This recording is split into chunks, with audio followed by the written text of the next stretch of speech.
The only thing we have to Beer. is Beer. itself. Beer. So many choices. Only no function beer well without. Woohoo! Beer!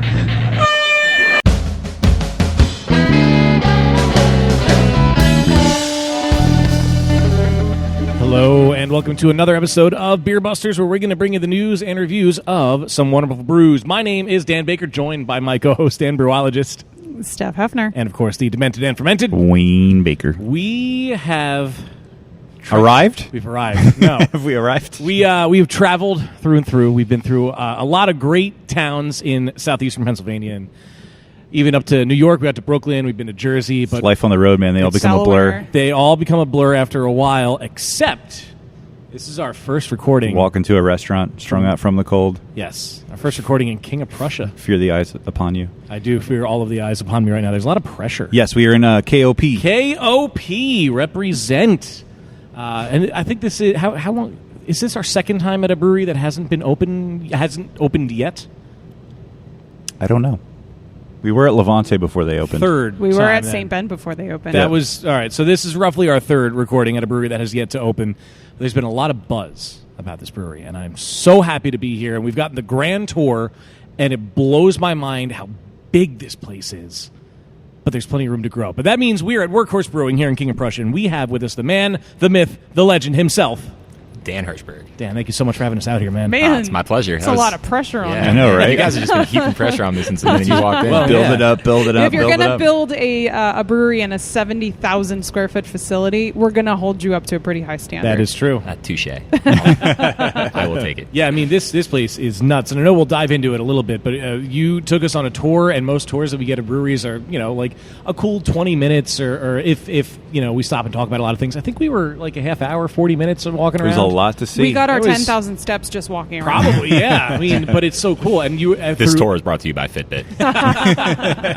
through every step, you mentioned exactly what your plans to the T are for every little bit, which I think is absolutely incredible. And you just have the next couple of years just down at this point. Well, let's hope that we can execute as well as we can talk a game. So I think you'll be fine, man. I think you got that covered. Appreciate it. Dare I ask, what are we going to start with the sipping? Are we going to do? I hope this because I'm ready to drink Yeah, I this. really want Yes. to try it. So why don't you tell us a little bit about what we have right here? This is out of the Bright Tank. It is the... It is the first beer that we brewed. It is the American Brown Ale. Oh, it smells incredible. And it is the first beer that we have taken out of fermentation and put into the Bright Tank. Nate Olewine, our brewer, who's actually back behind us right now, brewing our 7th batch, which is our Martzen that we're brewing for the Valley Forge Tourism Board. We're doing a project with them, the Heritage Series, doing new beer every quarter. So that's the 7th one. But yeah, the brown ale is what we're drinking right now, and we're super excited because this beer will be kegged next week, and it'll be the first one that we've done that for. Very nice. I love, we talked about this a little bit before recording on our grand tour that we alluded to, about your approach to sort of traditional styles of beer, nothing super crazy, nothing like really on the fringes, but very approachable. And this, I mean, I love a good brown ale. Same. Yeah. And this is great. It's to style. It's traditional. It's just a nice, good beer. Well, I'm glad you like it, and I'm excited when it becomes a fully finished product. But as of right now, really, what our whole goal was, kind of as you said, was this approachable, accessible craft. When this project kind of came about, I think I was on record as saying, I don't like IPA, I don't like hoppy beer. And I look back at that 3.5 years later, and I kind of just chuckle at myself. Like, how does somebody say something like that? Right. But the whole gist was, my evolution as a first-time kind of craft brewery business owner was really just, hey, I want to be able to appreciate some of the things that people are appreciating, but I don't want to be intimidated by it. I want to be able to learn. I want to be able to feel comfortable in the space. And, if you can have classic, well-made styles that are approachable, I think people will gravitate towards it.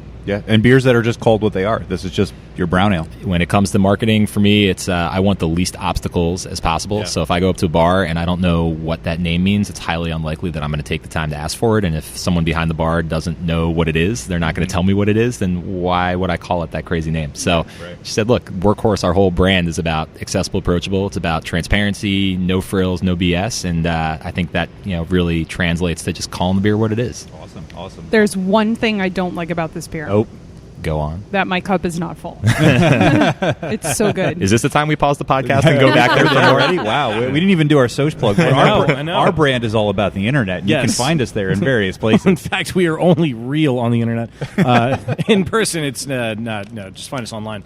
Of course, at Beer Busters. Speak for yourself. Yeah. At Beer Busters on the Twitter and the Instagram. Beer Busters Podcast on the Facebook. BeerBustersPodcast.com. Don't forget the phone number, 805-991-BEER, which is 805-991-2337. And Patreon. Don't forget Patreon, yes. /BeerBusters. Yes, if you really, really love us and you want to support the podcast. Or you just kind of love us, but you have an extra dollar a month. You have more money than you know what to do with. Why not send some of it to us? For that moment you're caught up on all the other podcasts that you listen to, remember there's always Last Call. Yes, there is. Last Call is definitely worth the price. It's worse the price. It's definitely worse. Apparently we can speak to than the real podcast. No, it's worth the price of admission. So go to patreon.com/beerbusters. Find out how you can support the podcast. And if you don't have money to spare, rate and review us on your podcast Yes, app please. of choice. Which we are now on Spotify, thanks to you, Wayne, Breaking making all that news. happen. Yes, we are now That's on Spotify. awesome. Yeah. Find us there, all you Spotifyians. Spotify. I actually, after I put us on Spotify, I was like, I'm going to, look what our podcast looks like on Spotify, and forgot that I have it on my phone, but never used it. I've had it for like a year, and I've never used it. I don't even think I have it on my phone. I think I used it once. I'll have to download it now. There you go. Are you going to listen to us on there too? Maybe. I think our downloads go by IP address, so it doesn't really do much. No, okay. Well, thank you, though. Anyway, we got to move along.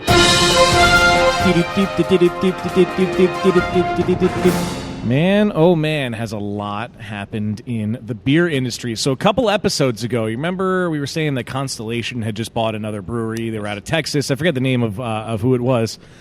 Well, the hammer dropped this week from Constellation as they, in a conference call, laid off a majority of their craft beer sales team. Yeah, so all their sales reps now are... Not the first time this has happened. Yeah. Yep, following the steps of AB InBev. So according to a source close to the situation, employees thought it was just a routine phone call. Is that the guy from Jersey Shore? What? The situation. Oh, Jesus. Wow. I was going to say, wait, the routine? The routine? Routine phone call?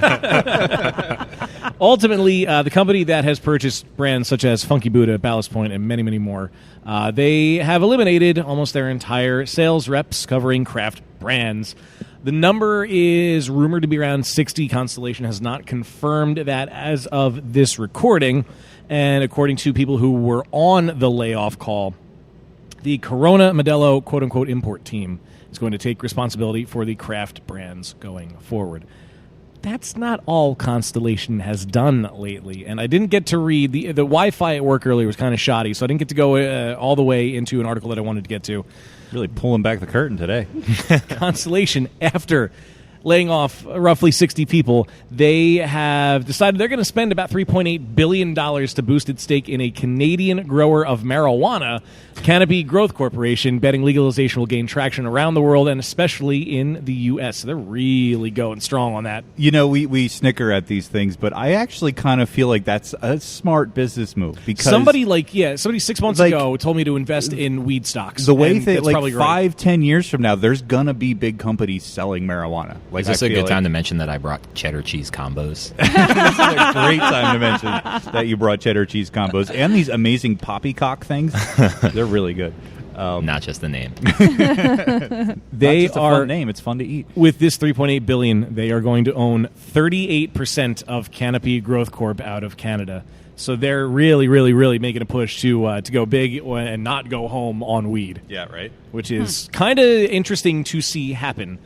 Another quick blurb. The Brewers Association has revealed snapshot of numbers for craft beer in 2018 is a 5% year-over-year mid-year growth over 2017. And now the official brewery number in the U.S. Who wants to take a stab at the number? 6,784. 6,235. Does this include brewery and planning? No. 6,317. 6,655 breweries are now I don't operating remember in what the everybody country. said. So You were close. You said, I think you said 6,700 roughly. 67, 8 something. Yeah. With as many as 3,000 in planning. planning. Okay, so now does everyone want to guess my unique check-ins on Untapped? Because usually we compare those two numbers. That's true. 9,060. 9,752. I'm going to go 9,618. I'm going to take a cue, and you guys both went in the nines. I'm Yeah. going to say 9,000. What's the dollar less than whatever you guys bid? $1. One check-in. One Just check-in. say 9,000. All right, 9,000. 9,971. Oh, you Wow. are so close. I'm 29 away. You are so 10,000. close. This could be the weekend. You know what, guys? It is over 9,000. I think Constellation Brands just fired you. So I still have more unique check-ins than there are breweries. Are there leaderboards on Untapped? Like, where do you rank? Well, I'm only friends with one person that has more than me, and that's Woody. But I hope there's not, because I'm really hoping once I get this badge that I'll be like, I don't need to drink as much. I don't need to drink as much. But you because still I will. said that about 5,000. I'm like, I got the 5,000 badge. I won Untapped. I'm done. And then they added the 10,000 badge, and I was like, son of a bitch. There's going to be a 1,500. I might have to, yeah. once I get 10,000, I might have to Or, just delete it off my phone. Yeah. You probably 15,000. should. I figured that's what you meant. Yeah. So macro beer sellers selling craft beer, And selling weed. big beer companies buying weed farms. Yeah. One last thing. Steph drinks too much. Steph does drink too much. I think I drink too much, too. We all drink too much. Steph pointed this one out to me yesterday, and of course I had to get it. It deals with, hey, Rich, are you listening? In-N-Out Burger. Big thumbs up from Rich. Love it. Burger Giant, In-N-Out Burger, has sent San Francisco's Seven Stills Brewing and Distillery a cease and desist over its planned In and Stout Oh, beer. I saw this. Yeah. The can is a straight-up ripoff of Oh, it looks their just like logo. it, yeah. It's incredible, and I can't believe they even tried to get away Yeah. with this. But I have to get a full Hey, here's the picture. thing, though. They're in the news. That's true. Like, it worked. That's Touché. true. So it's they got a cease and desist from In-N-Out Burger, and the picture is not exactly the best. So I got to try to zoom in. And it's like crooked too. Should I read the whole thing? It's chock full of puns. I know. whole- It's yeah, the letter, it's beautiful. Yep. Dear Seven Stills Brewery and Distillery, we at In-N-Out Burger, quote In-N-Out, received multiple reports of your In and Stout beer featured on your social media pages. The In and Stout beer label features In-N-Out's trademarks, including our palm tree and arrow logos, along with its substantial similarity to In-N-Out's brand name. Based on your use of our marks, we felt obligated to hop to action in order to prevent further issues from brewing. Bing. In case you are not already aware, In-N-Out owns multiple trademark registrations in these marks. As you may expect, we tap into a lot of effort in protecting our marks, which includes limiting their use by others. Please understand that use of our marks by third parties ails us to the extent that this could cause confusion in the marketplace or prevent us from protecting our marks in the future. We hope you appreciate, however, that we are attempting to clearly distill our rights by crafting an amicable approach with you rather than barrel through this. Wow. Accordingly, we request that you increasing in frequency. Yeah. The best one's the Accordingly, last we one. request that you refrain from further use of In-N-Out's marks by not selling or promoting items featuring our marks and removing images of In and Stout and any other items featuring our marks from your website and social media pages. Please contact us as soon as possible so this does not continue to ferment. Bing. Thank you for your That's my time and favorite. consideration, and we look forward to resolving the issue in good spirits. Oh boy, I didn't. Yep. One There's more. 9. Yep. 9 puns. Regards, blurred out name at In-N-Out Burger Legal Counsel. That's awesome. Here's another reason why we name our beers Workhorse India Pale Ale. Yeah. Stay away from those letters. It'll make your lawyer happy. Yeah. Although, isn't it like It's a safe bet. Isn't it a big deal if you get a cease and desist? Like, I'm still waiting for one for us. We're It not- kind of seems like it's a thing now. Yeah, it's, hey, we got a cease and desist. Yeah. Look at us. We're in the news. We're famous. We did a thing. Well, and a cease we ripped a thing off, rather. A cease and desist isn't like legally binding. It's just saying, "Hey, stop!" It's just or saying, knock it or off. we will sue we you. will take legal action. Yeah. So it's just sort of like Which, I mean, if you do it right, get it goes cease and desist if first. if you do in fact cease and desist, Unlike everything's fine. Sony versus Breaking Bud. They did not get a cease and desist. No, they just They went straight to legal they action, just, they if I just remember right. burned the brewery down Yeah, pretty much. in the middle of the night. Might as well have. Oh. Yeah. Wow. Yeah. Shots fired. Shots fired, indeed. Well, that is all I got in the world of news. I want a cheeseburger now, but I'm not going to get one around here. We got of that. combos. We do have combos. That will, yeah. I probably In-N-Out shouldn't. they should collaborate with combos. Like an animal Yeah. style burger Animal-style flavored combo. And now Constellation Brands makes that much more money when all of their pot-smoking denizens go to In-N-Out for that. Yep. That's true. Residual checks may be payable to Beer Busters Media Limited. But yeah, we are here at Workhorse, and I seriously, I'm very excited to be here. And I know I say that a lot, and I always mean it, but there's just been so much buzz that's been floating around. That's great So- to hear. I love that. Yeah, I know you had the Brewers and PA guys out here a while ago, and they social media'd the crap crap out of it, what as they they do. do. It's what they Well, do. I They're kind of good at did that it. in the last hour too. No, that's cool. It gets the word out. I love the space that's here. This looks totally different from when they were here, and that was only like a month or two ago. It changes literally every day. It's one of the most exciting things about being part of this project is watching it come to life. I mean, this warehouse was literally a warehouse, and we demoed everything, built it from the ground up, and it's just exciting at this stage because it really is a daily change. I mean, something new happens every day. Yeah. I feel like this area has been begging for this for so Oh, long. yeah. There are so many breweries in the Philly burbs, but King of Prussia has never.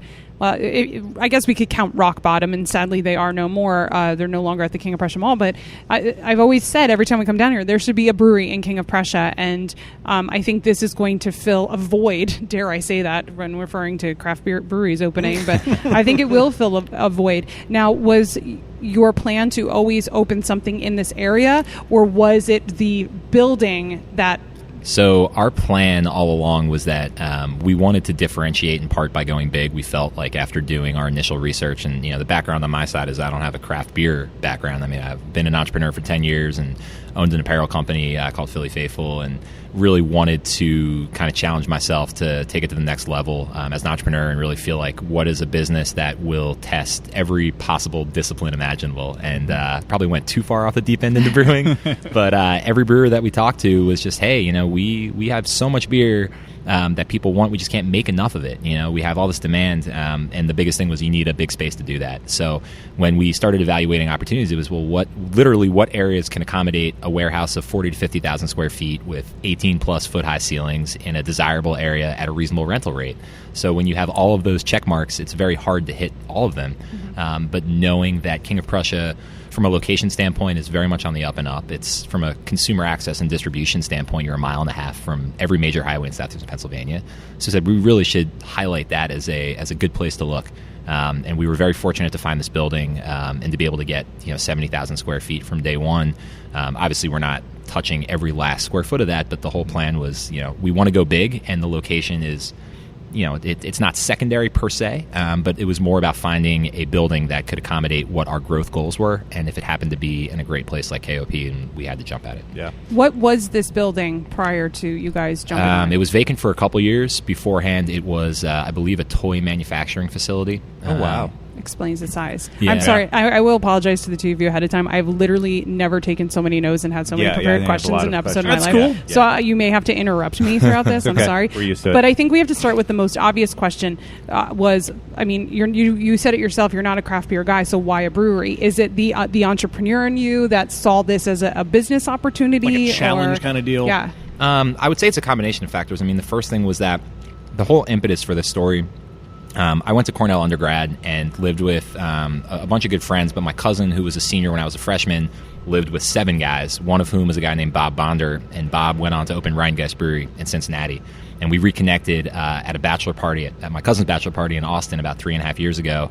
And, as is the nexus for all great business ideas, a couple beers at 11 o'clock on a Friday morning, Bob started sharing what was going on at Rheingeist. And this was still, 3 years ago. So they were only 2.5 years old, but they'd blown through their business plan. He said, if you're, really interested in checking this out, you should come see it. And honestly, I wasn't going out with the intent of starting a craft brewery. It was, here's a guy who I respect as an entrepreneur. I've known him for 15 years. He's been a super savvy guy.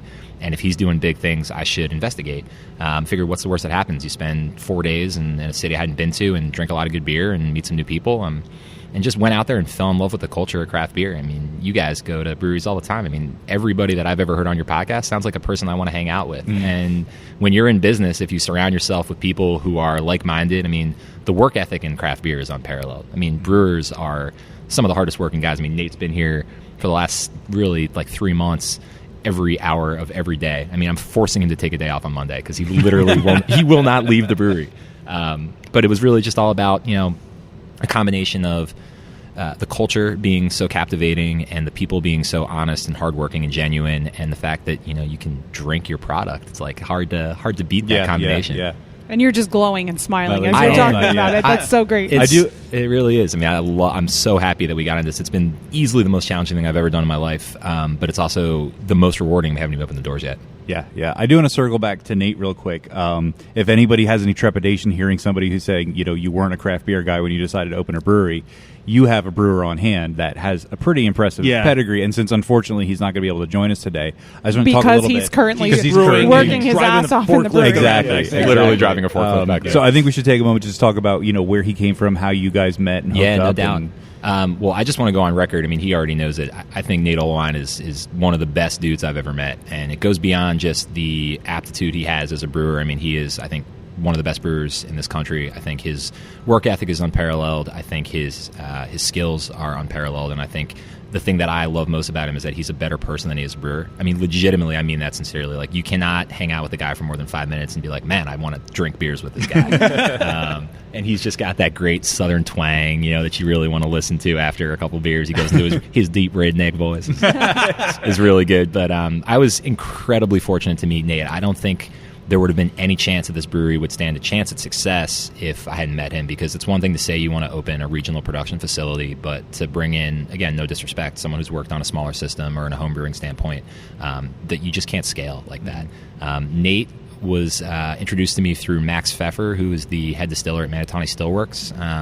While I was at Philly Faithful, I did a lot of custom apparel for local businesses, mostly because the Philadelphia teams took a collective dump in 2012, right as I invested into a retail space. So that was really great timing. But the only way to grow the business was, how can I, not sell Eagles t-shirts for a 4-12 team? I got to do custom design work. And Max, I met when I was doing work for Manatawny. I told him in 2016 I was thinking about opening a brewery. He said, "Don't do it." And I said, "Well, I'm going to do it." And he said, "Well, if you do, come talk to me. I know a lot of people in the industry." So I happened to circle back with him after I'd interviewed a bunch of different brewers, a lot of whom I really, really like, a couple of whom I hope at some point will join us in this organization. But he introduced me to Nate, just said, "Hey, this buddy of mine, we lived together when they went to UC Davis for the Brewers program out there." He said he's leaving Devil's Backbone. It was bought out by Anheuser-Busch. He doesn't want to brew for the man, as it were, and he's looking to start his own brewery, but I think you guys would align. So I read his resume, and I mean, Nate was at Victory for 4 years, realized, hey, there's a ceiling here, and back in his hometown of Covington was close to Devil's Backbone. At that point, they'd had the brew pub. They were looking to get the production facility off the ground. So he went back closer to home with his wife, who he met up here, ended up starting that brewery, commissioning the brew house, basically from day one, grew it to 65,000 barrels. When they sold, wanted to start the brewery, we had a great opportunity a little further along in our business plan than I think he was, and just the symmetry between our visions for how we want to treat people, the beers we want to brew, the type of business we want to run. It was the equivalent of entrepreneurial love at first sight. Wow. And just to brag about him a little further, he has won several GABF medals, but I think most notably in 2013, before the man, Devil's Backbone won Best Small Brewery. Call that BM. Oh, no. Well, and then just a year later, in 2014, they won Best Mid-Size Brewery. Yeah. So not only was he very much involved in that growth there, but no those are huge nods for any brewery to get. For sure. And if we're going to start a brewery from the ground up, I want someone who's done it before. And he's physically, they built the brew house, they built the actual building that the brewery was in, they commissioned it, all the details, worked with Rolec, which is the manufacturer of the brew house that we're using here. So he knows the stuff inside and out. And I think the biggest thing, if we want to put another feather in his cap, and I swear his head is probably growing so big. I hope his ears are ringing. Yeah. He, the thing that I really love about Nate from a brewing standpoint is that for someone like me who came into this with an appreciation and understanding, but not a deep knowledge base, he was able to articulate all of those technical nuances about brewing to me in a way that was not, hey, son, you don't know what you're talking about. It was, oh, well, I'm glad that you're taking an interest in something that I care so deeply about, and I want to educate you and let you appreciate it, and explain to you, hey, this is why this off flavor means something. This is why this beer is not quality if you think it is. This is why you should check the date on every beer. I mean, little things that make a huge difference in how you enjoy the product, but in a way that's, are easy to consume if you're not a craft beer veteran. Yeah. And I think our listeners probably don't know this, but Dan shared with us that they're really going to focus on classic beer styles and making good quality beers to style. And in order to do that well, you have to make sure they're clean, and you have to make sure they don't have any off flavors. So do you want to talk about the core styles that you're going to have on, and maybe some of the first beers that will be available once you open? No doubt. So we are launching with 7 beers. The first 6, really today, as he's brewing the 7th, is going on. So the first beer was that American Brown that we drank. The next batches brewed were a Vienna lager, and for any people who drank the Vienna from DB, I mean, that was the beer that drove that brewery. That was their cash cow. So obviously ours is going to be a little bit different, but the backbone and kind of the main guiding principles of what made that beer successful, you'll see here. And we're going to go back to the tanks in a little bit and do some tasting. But that beer is going to be, I think, one of our big beers. We also have a Pils, an American Pils that... if it's any indication of where it's going to be, where it is now, I mean, that's going to be my go-to beer. It is fantastic. Then there is a West Coast IPA, so your more piney, resiny, traditional style. We're doing a New England style IPA, and then we also have a Helles that's in the tank now, and he's brewing the Fest beer, the Martzen, right now. We also have an Imperial Red that's on the schedule for next week. That's going to be, we're sponsoring we're the exclusive brewer or official brewer of KOP or Beer Fest Royale. And we're doing an Imperial Red for that event, which I'm excited to try. Wow. Yeah, When that is will that? be October 4th, I think. 4th and 6th. 4th and 6th. I know it was the beginning not of the 5th. October. Not the 5th. No love for the 5th. And on the 5th day, they rested. The 5th day they rested. One thing I wanted to bring up, the whole time we were doing the tour and you were walking around, and every spot we went to, you said, this is going to be this. We plan on doing this. If we need to expand, we can go here. This can become this. I feel like of all the young and either just opened or not opened yet breweries we've been to, this is probably the most thought out beforehand that I've ever seen. And that's nothing again. I mean, we've been to a lot of young breweries that are kind of doing it by the skin of their teeth and knocking it out of the park, but just coming in here and just everything being so well planned out and so well thought out. And I think, circling back to Nate, who we were just talking about, bringing on a brewer like that with the kind of experience he has is really key to that. And I like to listen to you talk about this. This isn't like you talked about it being, you got drunk and said, "Oh, I'm going to open a brewery," which a lot of people say that, but then you legitimately did your homework. I mean, I actually kind of did get drunk and say I want to open a brewery, but then there were a couple of years in between that, and actually, it's amazing, and I mean. We can go down the list a little bit of all the things you plan on doing here. But and before we do that, I have to say, and I quoted it, the information that you had shared with us to kind of prep us for this interview.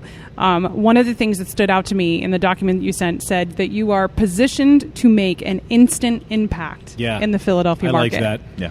And you definitely have a plan in place in order to do that. Well, I just feel like it's funny. I had a conversation with my parents. So, again, some of the background. After I graduated college, I'd always worked in sports, which is actually, ironically, how I ended up meeting you guys, because Bart Kaminsky, our mutual connection, I met him hustling the parking lot at K-Lot selling T-shirts, which is how I really grew Philly Faithful, which is crazy to think about. But when I started that business, I was living with my parents. I moved back home. I'd worked at ESPN for 2 years, making $28,000, $30,000 a year. So it wasn't like I was banking a lot of coin, and moved back in with my parents, decided to start Philly Faithful, and they were like, "So what's your business plan look like?" And I was like, "I don't need a business plan." They were like, T-shirts. Yeah, people like T-shirts. They're like, "Son, you need a business plan." People don't like T-shirts as much as you would think.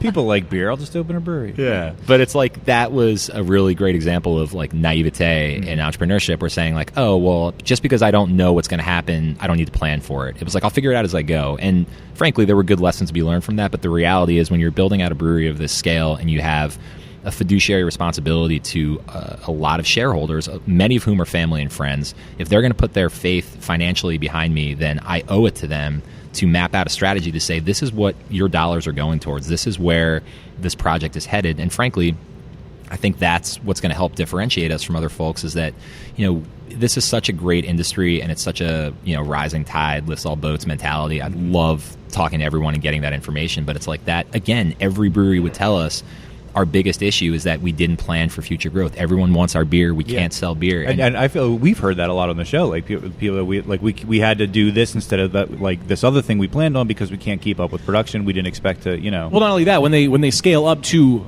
get more equipment in there to brew more and be able to distribute a little more, they're always pressed for space. The joke is always, where are you going to put this? And they wind up building upward. But you have yourself here a space that's 70,000 square feet And you I vote that the title of the episode, 70,000 square feet. And you were saying the facility has an extra 50,000 in the back that you could see yourself getting if you need to. Yeah, there's existing tenants in there, so who knows where it's going to go. Right. But, in an ideal scenario, if we have an opportunity to purchase the building down the road, we wouldn't be opposed to it. But, there's a lot of factors that would take place between now and I mean, we just figured 70,000 square feet is going to give us an opportunity to build on this 30-barrel brew house. I mean, we've looked at where do we think we need to be, not just from a financial standpoint, Right. but from a growth standpoint. And again, it's just like you look at what everyone else is doing, and one of the easiest ways to differentiate, not easiest from a logistic, but one of the more clear ways to do is just go big. I mean, there's not people going big in the space. Again, we have to execute, and I say that every single time because it doesn't matter that we have space just because we have space. If anything, it means our risk factors are significantly higher. But the reality for me is that I would much rather put aside my other businesses I've done and take a risk like this if the reward is going to be bigger for everyone involved. So, for somebody like me, I never really understood how big 70,000 square feet was. I know. Imagine the only thing I can think of is just a hangar at the airport. Yeah, I mean, it's huge. It's gigantic. One thing. Well, how many times did we say "Holy shit"? Yeah, every time we yeah. walked into Walk a back, new holy room? shit. Oh my and, God, well, one jeez. thing that's really apparent walking around this building and listening to all the plans that you guys have is that this is going to be a destination. Yeah. Like this Oh, yeah. is, and that's where craft beer is at right now. It's about going to the brewery and having an experience, and you have everything from giant established breweries like Trogs, where there's huge beer hall. There's a grand tour. There's great food. You have tiny little places where you're like crammed in the tap room, but like this, you're going to have event space. You have plans for like a game room. You have all these really cool things. This is going to be like not just a place that makes really great beer, but a place to go. Okay, so let's start there because there's so many things I want to talk about. Let's talk about what's going to be unique about the customer's experience when they come Sure. here, and then what is your vision in the future to grow that even more? So the biggest singular guiding principle behind what we want to do at this brewery is be known as a hospitality business, and that really affects not just our guests, it affects our investor relations, our vendors, our partners, anyone who has any kind of experience in the orbit of Workhorse. I mean, I really want people to come away with the feeling that we legitimately care about how your engagement with this brand is. So if you're coming in here and you meet one of our bartenders and you want to ask a question about something, I want the question to be answered. If you are one of our investors, I want you to feel confident that you put money behind us and it ended up being a strong decision. If you're a business partner, it's like, wow, it was really easy to do business with them. When I'm self-distributing my product, I want to go above and beyond and drive extra value for these bars. I know that they don't have a lot of time. I don't need to send a salesperson out there with 12 pages of data. It's, hey, do you need smaller orders? Do you need them more frequently? Do you need larger orders and need them less frequently? Like, what is going to make your life easier to work with me and make it a better experience? So the biggest thing for our on-premise experience is exactly that, is making sure that people feel comfortable in the space, that it doesn't matter what their background is, what they like to drink, whether it's beer or wine or cider, whether they like sports, they don't like sports. I want to have all those things. So it does make it more challenging because then you try to really appeal to everybody. And look, people are going to bitch and complain because that's what they do. But my goal is that I hope everyone who comes and meets me, meets Nate, meets our team, feels like, wow, those guys really care about how I experience my time here. So some of the things that stood out to me, just for even the tap room and event space, you're going to have chargers and docking stations to charge those cell phones because we want people on their phones and posting about their experience. You're going to have ample free Wi-Fi that won't crap out on us. Very robust free Wi-Fi. Robust. There's the word. It's great. Gonna spread like Wi-Fi. On-site bar games like shuffleboard, cornhole. You talked about even in the future adding perhaps an arcade of sorts here, Or a bowling alley. or a bowling alley. Or I am a league bowler and I love me some bowling. Yes, I would love it. We talked about ice skating rink. Possible ice skating rink. I don't know. We're just a throwing little pie in ideas the out there. sky, but But even like coat hooks and hangers for everyone in here, which is I hate that when I sit at a bar and I want to like hang my purse or something and there's no hook there. So Well, you know, little things like that. The question I was going to ask you is like, you're bringing up stuff that when I say everyone's going to bitch and complain, and bitch and complaining is not necessarily a bad thing because they're telling you what do I want that's not Exactly. here. And if you go to enough places and you say, what did you miss here? People are very willing to tell you this is what I want. So we literally, I'm telling you, it was just listening to people talk. Yeah. What do you want? And also, I want to make it evidently or abundantly clear for people who are listening to this who will eventually come here. If you have a bad experience or there's something that we're missing, come find us. Like, we want to fix it. This is not we know better than you. This is not the final product. We want the space to evolve. And if we learn after 6 months that this is not the best way people want to use it, we will change it. I mean, we want it to be the place where people are happy to go and they get the best value out of it.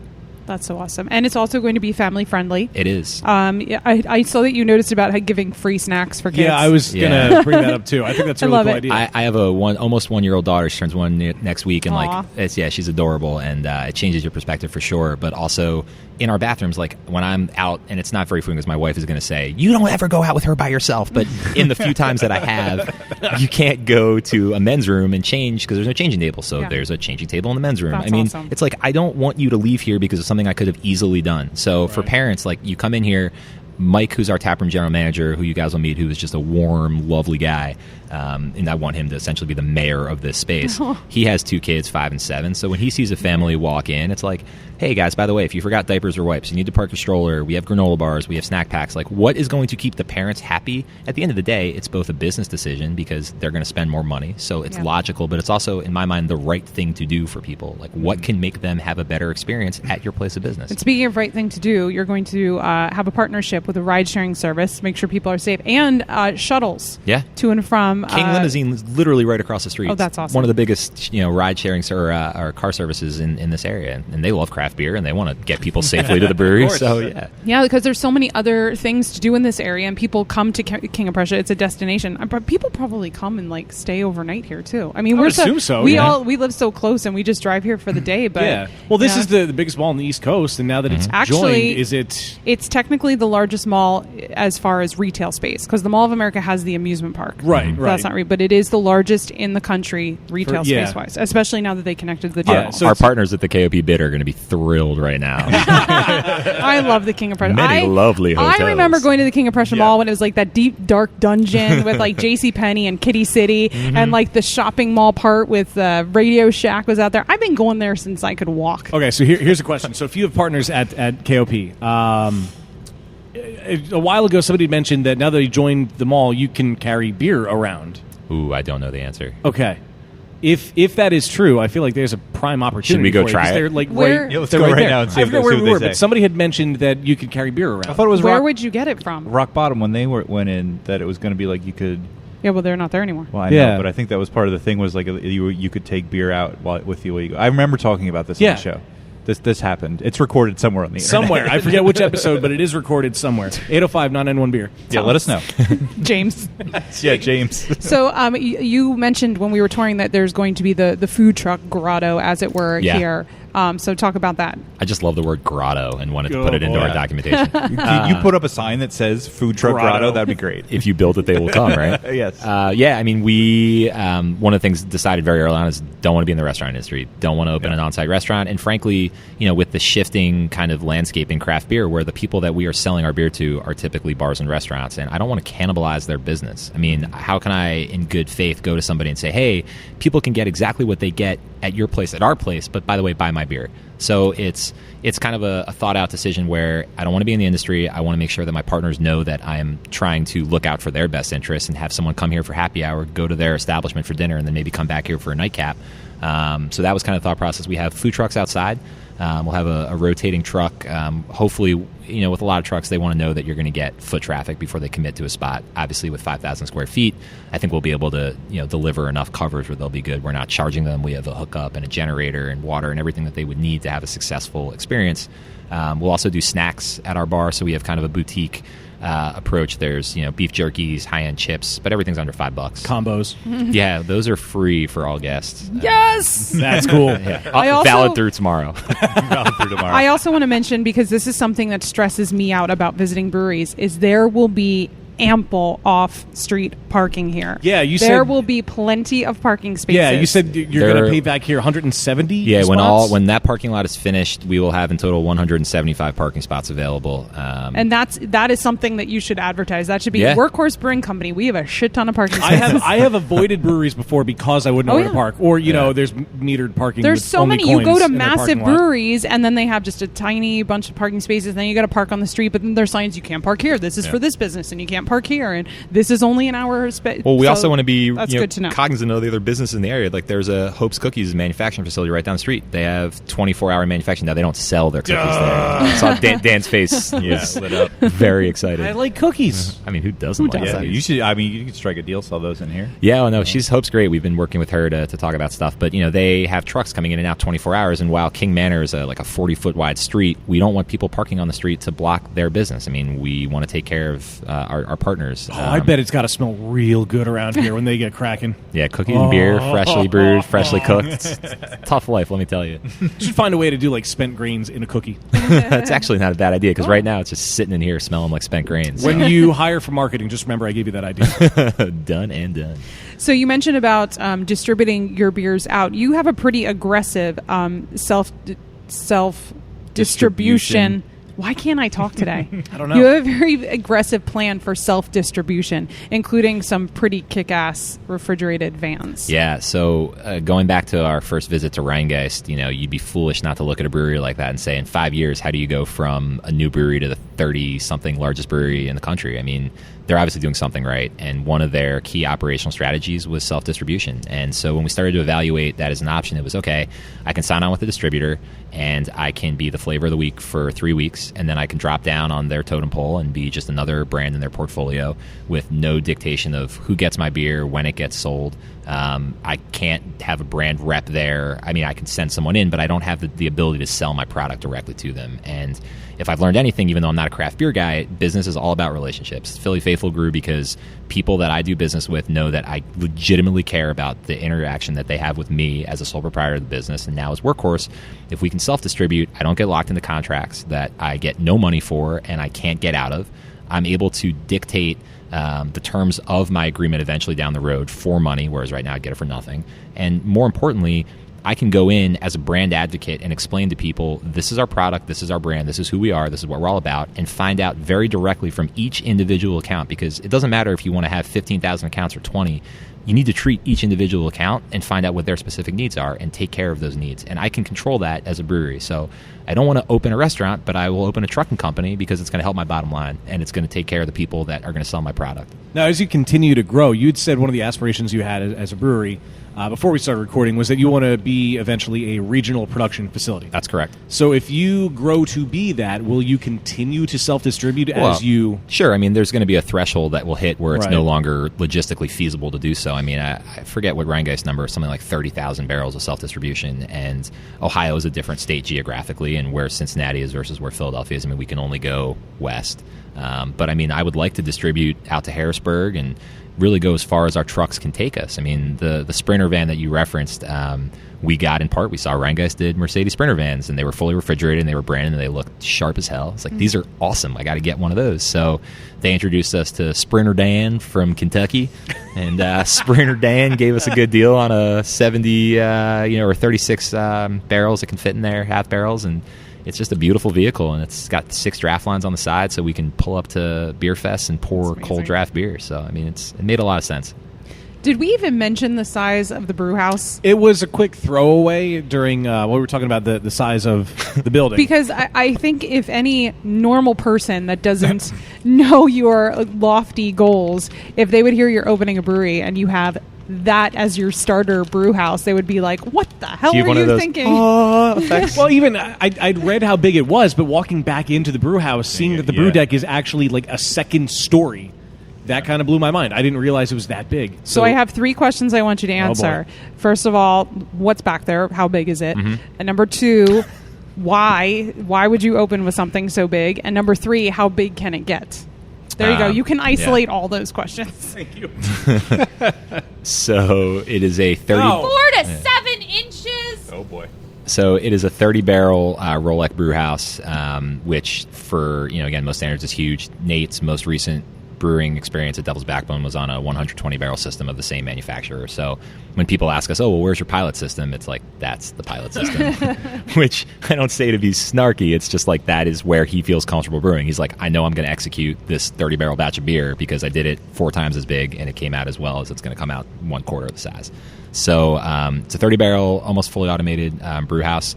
Nate, again, this is where I have to tip my cap to him because you don't just come into the industry with no knowledge like I do and say, let me get a 30-barrel fully automated German brew house. It doesn't work like that. So he, worked with Wolfgang, the owner, previously, and we met him at CBC in DC a couple years ago and really went through, hey, this is what we're looking for. This is what the system needs to do. This is how it's going to grow, what we want to grow into. So it's all been designed with our specific space in mind and what Nate wants to do. So that's the system. There's 6 60-barrel fermentation tanks and a bright tank, also 60 barrels back there. From a growth standpoint, everything has been designed for kind of linear growth. So I mentioned on the tour to you guys that going back to our whole idea about planning, just because we have 70,000 square feet doesn't mean we can be irresponsible with where we put stuff. It can't be, we'll figure it out when we grow. It's where do I need to put my next expansion to keep my process piping limited, to have my runs shorter, to make the beer more efficient in terms of how everything gets done. Where does our cooler box go? How does our distribution look like? Where are we packaging? So right now we're just doing draft only. So we have a keg line next to the fermentation cellar. We'll eventually bring a canning line into one of the spaces back there. Now I'm trying to think what your other questions were. So how big is it? Where is it?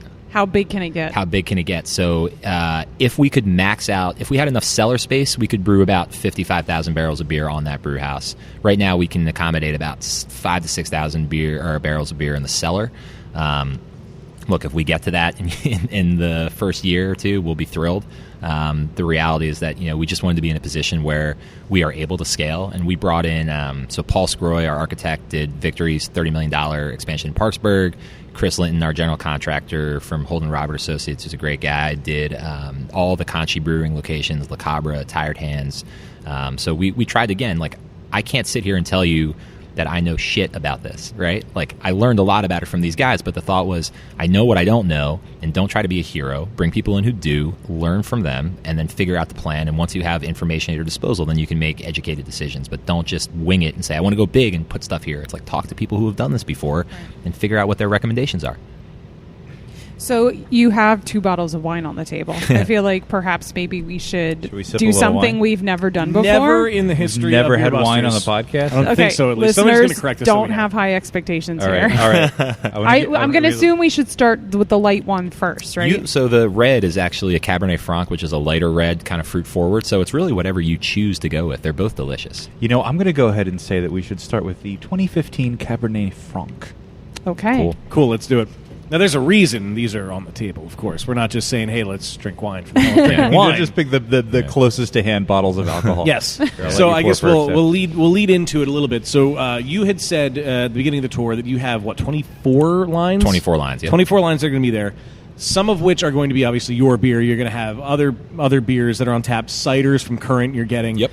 Also, I thought this was really cool, draft cocktails. Yes, sir. Which I have never heard of, and I love the sound of the Tom Collins that you had said. Yeah, it's called a Hop Collins. Collins. No, you're right. It's a Tom Collins, but it's topped with an IPA, which is why it's called the Hop Collins. So the whole thought with doing everything on draft was that it's going to keep things fresher. If someone does decide they want a bottle of wine, I don't want to open, because I mean, look, I love these Carramore wines, and just to be upfront about this, is Carramore Estate is the winery that we're partnering with. I think their wines are fantastic.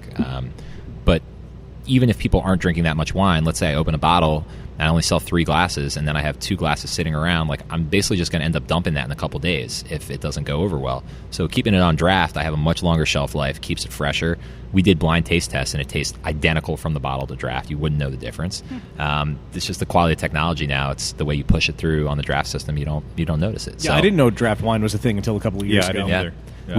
We were up at Blueprint Brewing in Lansdale, and Corey is a friend of Mike, our taproom manager, and we were up there just shooting the shit about all kinds of stuff, and I noticed he had wine. I was like, hey, what wine are you carrying? This was probably 4 or 5 months ago. He was like, oh, I carry Carramore. I was like, well, can you tell me why? He said, I'm from Northern California, so I grew up in like prime grape growing area, and this is easily the closest thing that I've had to what I was accustomed to back home. So he turned me on to them, met their rep, and she's fantastic, and the wines are great, and that's what we're going with.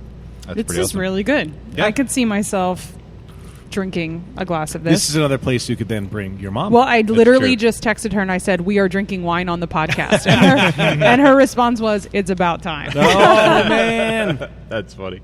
But this is a very, like, I would think this is like a really fancy, expensive wine, but it's super approachable too. And I feel like it's a wine that anyone would be happy to drink. Does that make sense? Because Yeah. wines, I do know a little bit. I know there's dry and there's there's sweet, sweet. and then there's a whole bunch in between. And I feel like this is a little bit of both. Yeah. Like it has those fruity Yeah. notes that you mentioned, and It's like it is left lighter, of center towards dry. Yeah, we but just- it finishes dry. No doubt, which is nice. Yeah, so I don't like sweet wines personally, and look, I mean, everyone has their own taste buds. Like people aren't going to like certain IPAs, they're not going to like certain lagers. Like it's just the nature of the beast. But I think as far as quality wine goes, what we wanted to do was, I'm not going to put a huge, big, bold, tannic Cabernet on the same way I wouldn't put like Right. a triple on from day one and be like, hey, everyone drink this triple. Like that's all we have. Like it doesn't make sense. You want to give stuff that people can drink a Pass couple out of. at the bar. Yeah. Now, if you're partnering with a winery, I know at one point, a room far back where the bowling alley may go, you had said you could also see yourself storing barrels back there. Yes, sir. Is that a conversation that's happened with them so far? So we have a couple different options in place. So because of our relationship with Max at Manatawny, we'll be carrying Manatawny spirits to start. That's, again, how I met Nate. So we'll be using a lot of their barrels to start barrel aging. And we're probably going to do that once we get our feet under us the next couple months and make sure that we've got everything synced up the way we want it to. Nate, as a brewer, you've got the art side and the science side. And the more artistic side with barrel aging, letting him flex those muscles, we'll let him play around with that. And again, you got the square footage to do it. Like, why not do it? I'm a sucker for barrel aged beers, so I really can't wait for It that has to been happen. far too long since I've had a red wine barrel aged beer. Yeah, I just normally, realized. they go for like. It's usually like a Yeah, sour like and like whiskey or like a like a white wine with like a sour, Yeah. some bugs in it or something. but nothing in red wine. But yeah. Yeah, but we'll try around. I mean, we'll play around with all that stuff. I mean, it'll be fun to see how the next couple of years develop. Yeah. But we'd love to get our teeth into that. So, knowing your history with the Philly Faithful Company and your extensive line of T-shirts and merchandise that you've done, At www.phillyfaithful.com. there you go. I love it. PHAIT. Yes, PH, of course. We're in Philadelphia. But I assume that Workhorse is going to have quite an impressive line of merchandise as well. I mean, I would be disappointed if that weren't the case. Yeah, no, now you've set that expectation again where I feel like I can't do anything but let you down. Yeah. I have sort of put you up on a pedestal, and So I'm sorry, but for the people at home who can't see it, Pedestal? over your shoulder. pedal. I was thinking pedal, that. pedal, Pedal stool. Sorry. pedal, stool. Anyway, the merch area. Yeah, I was just going to say, you can actually, for you guys, it's behind your shoulders. It's Mm-hmm. the most expensive piece of equipment we have here. It's from IKEA, a little Swedish manufacturer you might have heard of. Oh, is that a calyx? We, is that the line that is? What it is now has been hacked apart, so it has a variety of different display units, but we wanted to kind of curate a merch experience. So the funny thing is, to be 100% transparent, I've been much more engrossed in the day-to-day of growing and opening a brewery than I would have anticipated. And as a result, the initial merch line will not be quite as comprehensive as I'd hoped for. I mean, we'll probably have 4 different shirts. We've got a cool 1980s gas station style work shirt with the patch that says Workhorse on it that I think is going to be a big seller. We've got a couple logo tees. Our slogan is Beer Made Right. It's up on the wall. We've got it right behind our Beer Made Here, Beer Made but Here, I like that. we've got Beer Made Right in a couple different places. Made Right is on our logo tagline. Was that wall? I was actually pointing to as I turned to the wrong wall. So we have a Made Right shirt, and we're actually going to be selling a bunch of Philly Faithful stuff because it's Eagle season, and the Eagles, I don't know if anyone knows this, they actually won the Super Bowl. Yeah, I heard they Last year. they won an important game is not that long fantastic. ago. Pretty important game. So yeah, we'll sell that, but I mean, we'll have other swag, we'll have glassware, we'll have imprintables, promotional stuff, but for sure, as we grow, we'll add a whole lot more, and really want to build that section out. Just promise me you'll also have some of the Flyers stuff. Dude, from Philly Faithful. can I be honest with you? I am Please. Flyers #1 above all else. So I will definitely have some. Not only do you have a good name, but The you ice also have rink good is taste. more I knew we possible. would get along. Cheers. I my thought you were friend. going to say, Yes. "Can I be honest with you? I cannot sell Flyers merch for the life of me." I'll buy all of it. Nobody wants all it. of it. Every We are last the most piece. loyal, most jaded fan base in the world. So yeah. They need another Ron Hextall. I'm just saying. haven't had the cup in 40-something years at this point. Let's go back to the wine. Yeah.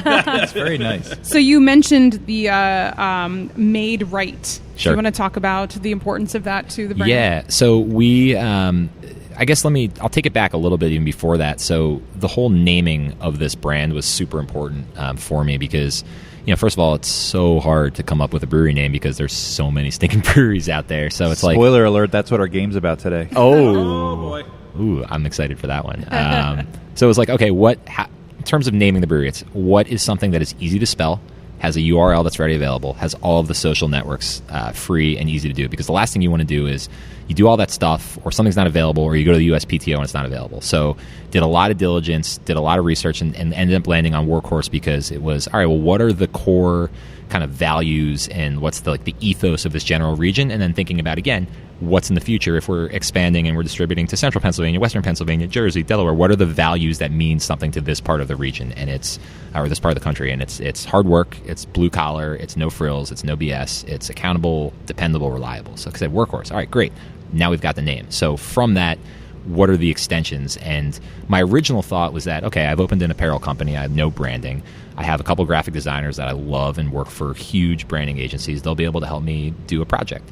And the reality was you need more people to do it the right way. So we ended up doing a bunch of work and interviewed a bunch of different branding agencies and ended up hiring a company called Finch Brands out of Philadelphia who are, they're amazing people.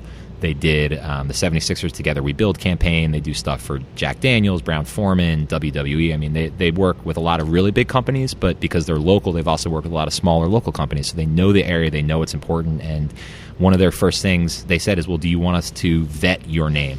Do you want us to give you other options aside from Workhorse? And I said, no, I've really put in a lot of time. I want you to build off of that, knowing what our kind of core values are. And they said, okay, well, the first thing is we need to come up with a tagline. So I can take no ownership whatsoever of coming up with a name. They gave us 5 or 6 different options for that tagline, and Made Right was the one that really stuck because our whole thing. And when I first met Nate, he said, "If you guys aren't brewing quality beer, I don't want to work with you. Like, I don't care if you do certain things in front of house the way you want to do it, but at the end of the day, the product has to come first." So when he had that kind of core values, oh shit, like that's it. It's beer made right. Like it can't, no shortcuts, no exceptions. The quality of the product has to lead, and if it's a bad batch, it gets dumped. Like it sucks if it costs money, but you dump it. You don't put that out in public, and you don't represent your brand with anything less than is what is your goal to make that product the best possible product it can be. Well, there is one more wine, so I feel like while we have cups with wine in, why don't we quickly pour and talk about the other wine? Yeah, that's This is rosé, right? Yeah, while this we're is passing rosé. this around, I'm curious. Rosé.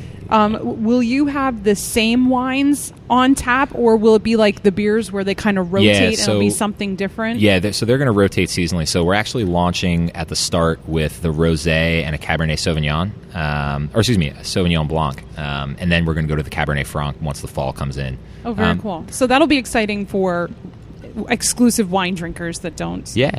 We just, drink again, beer. same thing. Like, I want people who enjoy wine to come in here and feel like it's not just a brewery, it's a tap room. I want you to enjoy yourself. So we'll see how it plays out. And also if people say, hey, I want more of this or less of that, we'll do that. So this is also from Caramore, and this is their 2017 Rosé. That it is. Rosé was the first wine I had that I actually enjoyed. I didn't have to just lie about liking it. It's because it tastes like lemonade. And of all places, you know where it was? Olive Garden. It was their house rosé. Wow. Is that one of the wines where they come to the table and ask if you want a sample Would you of like it? to try the house rosé? The Olive Garden House Rosé. That's like a step above box wine. Hey, box wine is making a comeback. What if I told you I met my wife over Olive Garden box rosé or house Box rosé? Rosé. Yeah, no, endless rosé, breadsticks, and soup. I feel like we should go back to the fermentation tanks and start drinking some of that beer. Yeah. That's what I feel like we should do. Yeah. This is nice. You like Ooh. it? So it's do like it a dry. lot. It's got a little sweetness. Yeah. It's nice for, like, think about being out here in the fall when those garage roll-up doors are open. You're sitting in the event space watching a football game, or just sitting around with your friends at the communal table and playing cards, or shooting the breeze. And it's just a nice, really easy drinkable, smooth, goes down. I think it's a great wine. I feel like he was just a real estate agent. You know how a real Think estate so, agent, yeah. when you're looking at a house, they try to make Picture, you, if you will. make you picture yourself living in that house. He's like, picture yourself at my brewery. 2 kids coloring at the table in the corner Love it. there. What do I have to do to put you in a 1997 Mitsubishi Impala? And of course, the ensuite. But yeah, I think we should power through this and drink some more actual beer. Power through this. Power through this. Well, one thing I do want to mention that I want you to talk about, and then I want to thank you for something. One thing that's on your website that is unique to many other breweries is you have a blog, I guess would be the word for it, but you call it From the Horse's Mouth. And you guys described it as an educational, informational marketing program that is sort of the keystone of the brand, providing an insider look into all facets of the operation here, which is unique because, and I've read through all of them, and you are honest, and you just open up and tell everything. So if anyone ever wanted to peel back the curtain and learn what it's really like, you definitely have done this. Well, I'm glad you enjoy it. I mean, the only thing that I can say that makes me sad is that, again, I think the last entry I wrote was probably 2.5 months ago, and it's just because the sheer volume of work for, there's 3 of us full-time right now in this Well, space. I'd rather you be putting the work into this. Yeah. If you were writing one every day, I'd be concerned. Yeah, I mean, between that and a 1-year-old daughter and a 45-minute drive back to South Philly, it's not a lot of time to write as You I guys would could like. carpool. South Philly. Yeah. But I want to thank you because you did mention Beer Busters in Chapter 4, so Yeah. thank you for that shout thanks. out. Well, it was really cool when Bart, introduced me to you guys, and I was like, I will be 100% honest, where, like, again, I didn't know anything about this industry, and the easiest way to consume knowledge is finding people who literally live and die beer. Like, you guys love this stuff, and it's apparent in the podcast that the same way I care about this project, you guys care about this, and you care about educating people and sharing information, and that type of stuff is really valuable for people like me who didn't have the background. So I got 3 very passionate people talking about an industry that they love and sampling products and learning stuff. You learn the language, you learn what's trending, and then you can figure out from that, hey, this is how I should focus my resources with this project. So yeah, I mean, I meant it sincerely, and I was really happy that Bart turned me onto it. Cool. Well, thank you. Bart is awesome. I have a non-self-serving thank you. Thank you for having your website start off at the very top with a Homer Simpson quote. I wondered if you saw that. I thought of you as soon Yes, as I saw Marge, it. syrup is better than jelly. So should we grab some cups and go to the tanks? I Let's do think it. we Hell should. yeah. Let's do it. But just in case. It's like step all over the audio cue. That's what everything's just like that. That reminds me of a stupid tangential story. Remember years and years ago when Tom and I made that short film, The Cask of Amontillado? Yeah. So we did a short film, Edgar Allan Poe's Cask of Amontillado, and we were doing this shot where Montressor throws a wine bottle, and we were doing the shot where we got like an insert of it hitting the ground and shattering. And we wanted like a good shot, but we also wanted a really good sound of the shatter, and we got like the best shot and the best sound, and at the tail end of the sound I went awesome and like just ruined the audio entirely. Oh man, that sounds brutal. So anyway, we are starting with the Vienna Lager. That's correct. Yeah, straight from the tank. Yeah, so I was telling all of you, and I'm talking to the listeners apparently, but this is That's important. yeah, it is. So you guys at home know the backstory. This is still a couple weeks away from coming out of the tank, so it's not anywhere near a finished product. It's not carbonated. It's still coming down to temp, but it'll give you a good idea of what it's going to taste like. Still really good. Yeah, I mean, this is where DB made their money, and Nate obviously had a big hand in that. So I think you guys will enjoy that beer. It's so good. It's so good. It's so good. I would also like to try it. Damn it. It's so good. It hits all those right notes. It's got the maltiness. It's got that nice like bread in a glass character of a good German lager. Yeah. It's perfection. I could drink that all day. I'm thrilled that you guys like it. I It could makes me drink it really all happy. day. God. Yeah, it's Oh. really good. And it's not even done. It's not done. Like, it's only going to get better. You know, the crazy thing about all of this too is that Nate is such a fucking perfectionist that if I was like, that beer is amazing, he's like, well, I think I can go back and do this again. And I'm like, you fucker. It's delicious. It's so good. It is really, really nice.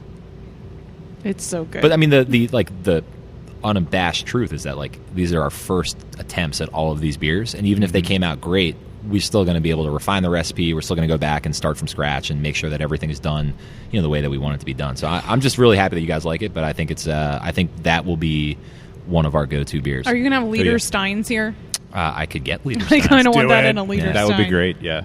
Well, especially if you're doing the Märzen. Yeah, that makes a lot of sense. have to. You have to do that now. I was listening to the one a couple weeks ago with the Dirndls. Maybe I'll do some Workhorse branded Dirndls. Yes. What's a dirndl? So how quickly do you want to move down the list to other beers, or do you want to tackle other questions? I kind of want the next one now. Yeah. Yeah, I Wow. kinda do too. Jeez. Pills. Yes. American Pills. From a Vienna So is Lager to it going to be called American Pilsner? Yeah. It'll be called American Pilsner. Did we talk about that? That all of the I Yeah, know they're we all- talked about it. No, we but did. How, did we Yeah, talk yeah. about We it did. on the Yeah, we microphone did. too? Yeah. Okay. We can talk about it again if you want. You Just bring it that. up again. I really like that all of your beers are just called what they are. Just again, it's like Be simple, be clean, be very straightforward about what we are. And again, that I mean, and don't get a cease and desist. Yeah, we did talk about it. Well, with Philly Faithful, I mean, I learned the hard way that if you do something, and first of all, when I did it, it was not intentional. It wasn't like I was ripping off someone's logo, but it's like, oh, wait, you can't use a font or a script. That the way that MLB described it when I got a cease and desist in 2009 was, hey, you cannot lead the consumer to believe there's an association that does not exist with your product. So for us, it was like, wait a second. If I don't have to deal with that nonsense, if I can literally just put my beer out there and I can cut that out entirely, and on top of that, I don't have to, I mean, I love thinking creatively, like Philly Faithful is built on thinking creatively, but like, if I can just put a beer out there and not worry about the intellectual capital to figure out what's the one beer name that out of 17 gazillion beer names hasn't been used, this is just an easy way to do it, and it fits our brand too. Yeah, for sure. The Pils is wonderful. The aroma, especially that grassy hop aroma, is just so welcoming. The beer is fresh. so clean and crisp, and it's so much better on a disgustingly hot day like today. Yeah, but it's an anytime beer, any situation. A anytime. Pilsner isn't anytime beer. It literally is an a anytime cookie beer. is a sometimes food, but a Pilsner is an anytime beer. Well, when there's cookie business next door. I don't think I've ever heard that. That's really good. Yeah, we finished the last one. Sorry. Yeah, you, please. No, I please said have you guys some. go for it. I feel literally, bad. I can drink this every day. So. All right, well, if you insist. I do insist. That's why I will never open a brewery, because I will drink it every day. Yeah. Again, just like this tastes like the Vienna. I feel like you could serve right now, and it's really good. Oh my gosh, yeah. This is just going to get like clearer, a little drier, a little Yeah. crisper. It's going to be so nice. Yeah. Like you can really see where this is going to. And even right now, it is already it's really so great. nice. It's really great. Yeah. So I know when you guys first open, it's going to be draft only, and you're going to distribute some kegs and cans down the line. Yep. When people come, when I come to the brewery, growlers to go, crowlers to go. Yep. We have a retail fridge in our merch section, so we will be doing. We have October, the company that makes can seamers out of Michigan, was introduced to. So Zuckerman Honickman is a packaging company that does all like blank cans. They're literally a mile down the road. When I say literally, like you put it in GPS, it's 1 mile. And so if I need cans, whether it's crowlers or cans when I start packaging, I can literally just drive over there and pick stuff up. So we're like, this is great. Like, let's do a variety of sizes. So we'll have 32-ounce crowlers, and they introduced us to October, I mentioned, as the can seamer, so tabletop seamer. We'll seam our can 32-ounce crowlers, and we'll also do 8-ounce crowlers. So the thought was, from distribution, if I go to a bar and I have 8 beers, right, and I say, I want you to potentially carry my product, say, well, what do you have? I'm not going to bring them 8 32-ounce crowlers and waste all that product. So it's like, hey, now I've got 8-ounce crowlers. I can bring those. They can do a little tasting. And on top of that, to sell them in the fridge, like let's A say sampler to go. Exactly. Yeah, that's a So, really good idea. A little sampler. A flight to go. I never would have thought of that. That's Flight amazing. of crowlers. Yep. Oh my god, I am literally the happiest person ever. So those That's a great 8-ounce idea, 8-ounce stubby cans will be available as well. We will sell. We ordered growlers, branded want them growlers, now. and you can bring in yours to fill too. That's a game changer. It is. Holy shit. Especially that is the worst thing about traveling to breweries, because I'm like, this is the only time I'm ever going to be here. I want to try everything, but I can't possibly try everything or I'm going to be drunk on the floor. Yeah. I have to choose what I want to take with me. Also, at I'll the end of take the it day, all. I want you to spend a lot of money here, but realistically, I can't expect you to spend $60 on beer to go. Like, Yeah. I know a lot of people do, but like, I wouldn't spend Nope. $60 on beer to go. Like, but if I can get 4 8-ounce crowlers for $4 or $5 a piece, take them out. I mean, for me, it's like, look, this is an opportunity to get people exposed to our entire portfolio. Let them know that we're not just a one-trick pony and that we only make Vienna Lager, that we only make a Pils. It's like we have a whole portfolio of beers that I think you're going to fucking love. Take all of them and share them and drink them, and He's they'll be like delicious. a beer drug dealer. Give you just 8 ounces. And you're like, I need more. I need more. Just hook it to your veins. And you'll be good to go. First one's free. Oh So yeah, my. so that's what we'll have available to go. So what's next? What's next? Are we moving on? Okay. The IPA, I think, is next. Is it Yeah. which? This is the West Coast That is IPA. okay. Yep. So we originally were only going to brew this as our IPA to start. And then when Max Pfeffer from Manatawny came in here, he was like, everybody wants a flavored whiskey. And I didn't want to do a flavored whiskey, but it sells like hotcakes. I had that the other night. Yeah, the honey whiskey. It's so goddamn it is, good. It is really good. And he was like, this is an affront to my kind of my personality as a distiller, but it sells. People love it, and it legitimately, objectively tastes good. Yeah, it does. And he was like, Nate, brew a New England IPA. And Nate was like, I don't want to do it. He's like, brew a New England IPA. Just do it. Don't make it like, infused with coconut and stuff. Just brew whatever the classic version of that style is, which hard to say a classic for a new style, but like brew whatever the baseline style is and just let the hop character shine through and do it. So the West Coast IPA, I think, is where my predilection goes between the two of them. But the nose, you'll get, so the West Coast IPA has been in the tank for about 2 weeks. So it's going to be, only a week until it moves into the bright. So it's going to be closer to what the final product is. The New England IPA has only been in for about a week, so it's not going to be anywhere near the final product. But you'll get on the nose on the New England, it is like hop, hop, hop, hop, hop, hop, hop, hop. But it's smooth and hop, hop, hop, hop, I love that. The I pine. was smelling the oh. crap out of it right after you poured it from the tank. Yeah, It's smelling the just crap out of smelling it. Yeah. And that's It's the West amazing. Coast we're talking about right Yeah. now. The West Coast, it's the aroma I want out of it. It's nice and piney and refreshing, and you get that so much in the flavor. So the reason I get so excited when I talk about all this stuff is because you're drinking these beers. Like, this dude fucking makes good beers. Yeah. I don't have to worry about it. I don't think anyone was questioning that. Yeah. But it's nice. The funny thing is, like, all of our investors would be like, well, have you tasted Nate's beers? I was like, well, I drank him at DB. They're like, well, can he brew it at home? Be like, he doesn't brew small batch beers at home. Right. He brews 120 barrel batches at Devil's Backbone. Yeah. Like, I can't tell you what it's going to taste like. Until Walks he into his brews it here. backyard to a 30 barrel. Yeah. Just has it in his backyard. Let's do the New England. I'm actually joining you on this one because I haven't had this one in a couple days, so I'm curious what it tastes like. I think it's going to be interesting to taste what a New England IPA is a week in. It's much more bitter than you're going to get at the end. Yeah. You're going to get a lot of hop, again, like just slapping you in the face, and it's going to mellow. Definitely more a good bitter. deal. It's darker, if that makes sense, but not like in a Like my multi-dark soul? sense, but like I feel like more like almost like peppery, like black peppery. Oh, yeah. Yeah. I'm very intrigued. This one is, again, of all of them, because we're drinking it with the most recent, Yeah. brew on it. It's going to be a good deal of development. It'll mellow out a good deal. Can I be honest? I almost kind of prefer that to most finished New I England. had a feeling IPAs. one of us would say it. I really did. Before I we was went- thinking it, but I when we wasn't went gonna back, say it was it. like, yeah, the New England. It was like one of us is going to say it tastes better than an actual New England IPA at the end. Our listeners are like, oh. I'm sure it will turn out exactly what all the people who love this style will want. I'm sure it'll It's be great. like, well, it was like when I toured Budweiser and I got to have the beer prior to when they water it down. It's a pretty freaking yeah, good beer. And then I got to take that tour. Oh, it's great. You you should should. go to St. Louis and do it. It's awesome. should we have some happy fun? I think we definitely Are should. we doing that? Yeah. I'm excited to see where this new game takes. Was it a new game? Do we play before? I don't know. No, but we've anyway, probably done it before. Here it is. Cheers, Internet, and welcome to Happy Fun Time Games, a podcast trivia segment that was once named. Craft beer has had many naming issues for years, which we've touched on earlier. A marketplace so overflowing with products that every time a new label hits the shelves, it's practically a coin toss whether a cease and desist shows up. This has, of course, led to an unending list of strange, sometimes offensive, often bad pun-containing beer names. And I have benefited from the situation by turning it all into a goofy podcast trivia game. Now, with over 6,000 breweries in operation in the U.S., and it will probably be 7,000 by the end of this sentence, this crisis of identity has extended beyond the names of beers to the breweries themselves. So I present to you Libation or Fabrication's bastard cousin, Brewery or Forgery. Oh, Jesus.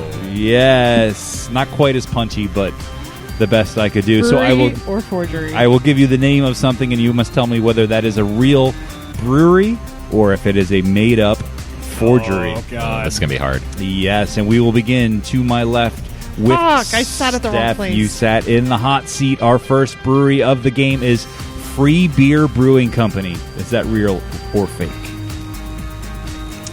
Wow, I was going to do my usual. I was just going to say real for everything, but anybody that would name their brewery Free Beer Brewing Company, but they could mean like freedom, kind of free. I'll just say real.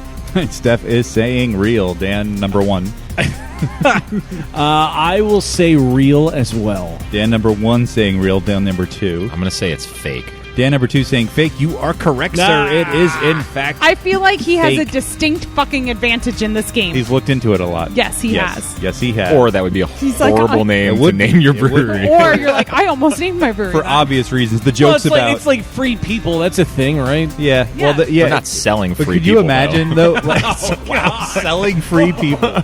Like that's like if you go to free beer brewery, don't you want a free beer? You're selling free If I beer. go to free people, I'm not looking for a person that I can take home.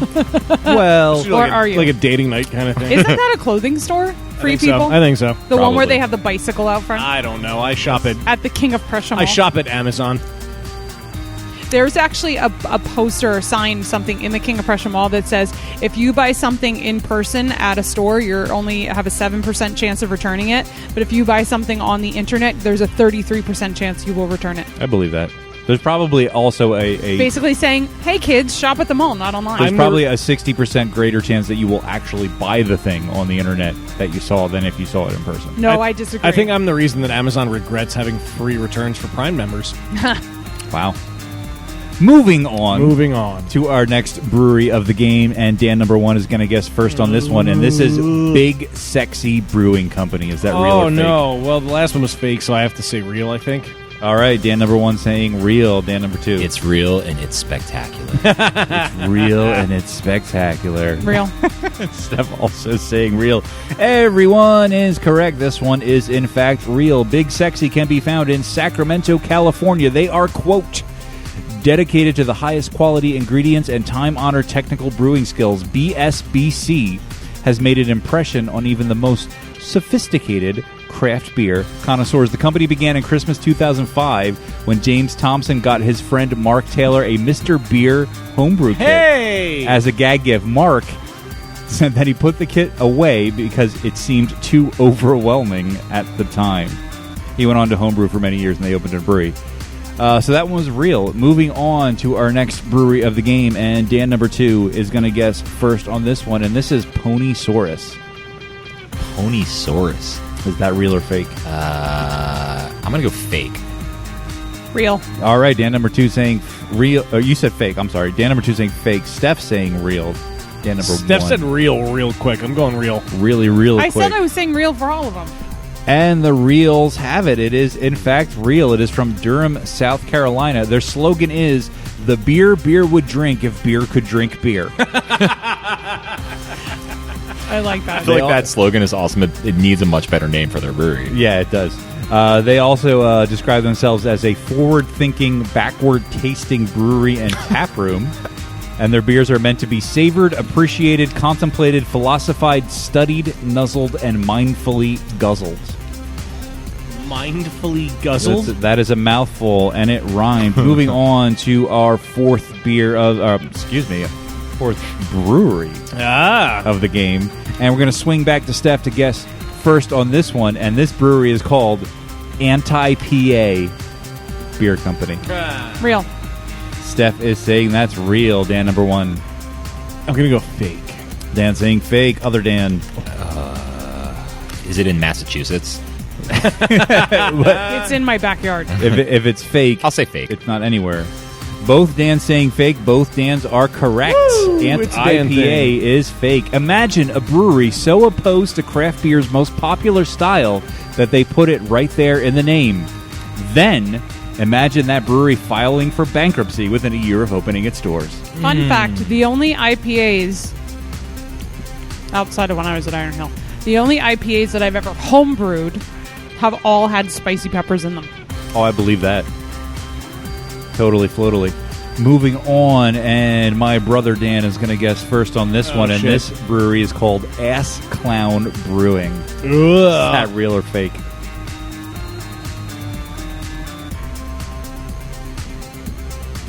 Fake. Real. Oh, Damn it. It's definitely real. Dan, who is not blood related to me, says real. It's Steph, totally real. I've actually who had the is- Not beers. that we know. Also, well, it's true. So not my brother Dan and Steph are both correct. This is another brewery with a genius slogan: "Ass clown, drink one, don't be one." That's well played. Yes, Nice. the name of the brewery was thought of after the owner went to many beer festivals and decided that he needed a name that would stand out amongst all the noise. And he had a friend who said "Ass Clown" a lot. So Probably bootstrap that brewery, I can imagine. yeah. So Tough sell to an investor group. yeah, I could. How do you walk up to somebody and say, like, how do you in an official business capacity say, Give me your money, I'm an ass clown. my name of my company is Ass Clown. There's They've been one. around for a while. Yeah, they've been around, I think they started 2012. I don't have that information right in front of me, but I'm guessing. Moving on to our next brewery of the game, and not my brother Dan is going to guess first on this one, and this is Sticky Mash Big Beer Company. Sticky Mash Big Beer Company. I'm going to say that's fake. All right, saying that is fake. Steph, It's probably fake, but I'm going to say real. it's probably fake, but Steph's saying real because she said real every single time. Dan? It's probably fake, so I'm going to say fake. All right, it is probably, and in fact is fake. It is not real. It is really fun to say, though. Sticky Mash Big Beer Company. Sticky Mash Big Beer Company. Moving on, I have a lot of them. So we got, I think, Oh, God. Where did he get this motivation from? I don't two know. more. This was actually He had really a week of the house to himself. That's where. Yeah, that's what it was. You need to leave more often. Yeah, I did fucking this all in the last... He cleaned, too. I cleaned. I need to leave more often. You're right. I did all of this in the last 2 days. Steph is going to guess first on this one, and our next one is Bitter Butter Brewery. Real. Steph is saying that's real. Although that'd be a really fucking bad name. I don't for even a know brewery. why I'm asking her anymore. Yeah, right. Brother Dan. I'm going fake. Brother Dan going fake. I'm going to go with my namesake and agree that's got to be fake. Going to be fake. Workhorse Dan says fake as well. The Dans have it. It is, in fact, fake. It is, of course, referencing something some people want in beer, bitterness. And another But thing, not butter. another thing that should always be avoided. It is not quite as bad as Baby Batter Brewery, though. God, Moving on. That's so terrible. Mercifully to our final beer of the game, and we have an interesting situation. I went with 8 because we were originally supposed to have Nate on. Unfortunately, couldn't be sure. on. So that was 4 times 2. But we only have 3, so we're going to do a quick round of rock, paper, scissors to see who guesses first. Rock, paper, scissors, scissors. Lizard Spock? Yeah. Nice try. Slizzard. Well, Or, shouldn't we do 1s and 2s so that way we know who goes first? Boulder, Parchment, Shears. What? Boulder, Parchment, cheers. All right. I thought you said cheers. Yeah. All right, Dan and Steph. 1, 2, 3, shoot. Steph all threw rock, I threw right. scissors. Dan and Steph. 1. Wait, are you counting or am I counting? 1, 2, 3, shoot. Sorry, I forgot I had something to do. Oh, Dan right. with the scissors. Not my brother Dan wins. Our last brewery of the game. Tell me, is it real or fake? This is called Local Craft Beer. Local craft beer. I really don't want to say real, but I think I'm going to go real. All right. Dan is saying real. Steph? Real. Steph also saying real, obviously. And finally, Dan. I think I'm going to say real. Dan also saying real. Everybody saying real. Everybody is, in fact, correct. It is a brewery in Tehachapi, California. God bless you. Tehachapi. That brews and serves Togepi. local Use it in craft a beer. sentence. Yes, local craft beer is located in Tehachapi, California. Their website doesn't exist; it's just a coming soon page, even though they've been around for 3 years. Kind of weird, but they are, by all accounts, pretty chill, and it sounds like a nice place. Despite not having a website, they do have a very active Instagram on which they post copious photos of very hazy beers. We're going to add up the points real quick to see who our big winner is today. We have, not Steph. Steph, because she said real for everyone, only got 4 because I actually Hey, went. that's the half of them. I went half and half, real and fake. So the two Dans are Hey, tied smartass. with 6 points apiece. I wanted to play it. I am so fucking prepared. I have a tiebreaker. Do you really? I do. I actually have 2 tiebreakers. Oh, I guess I gotta- I'm going to go with the second one because I guess the I gotta- first one is really offensive.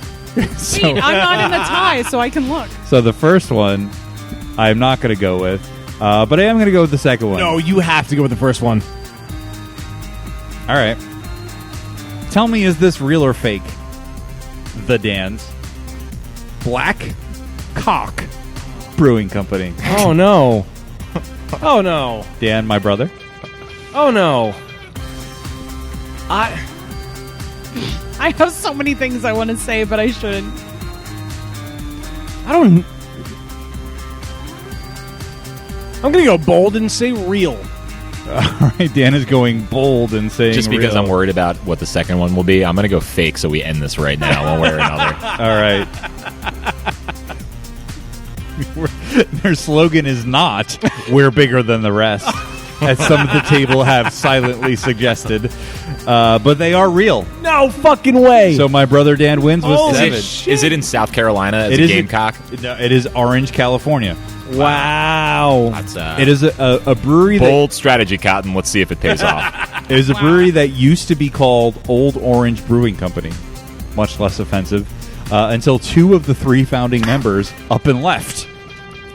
And then the remaining member decided to call it Black Cock, I think just so he could sell T-shirts. Without a doubt. Yeah, just so he could Those sell 2 guys T-shirts. who left made the best decision. Oh, they they've ever totally made. did. They totally did. They went on to found Russian River. Not really.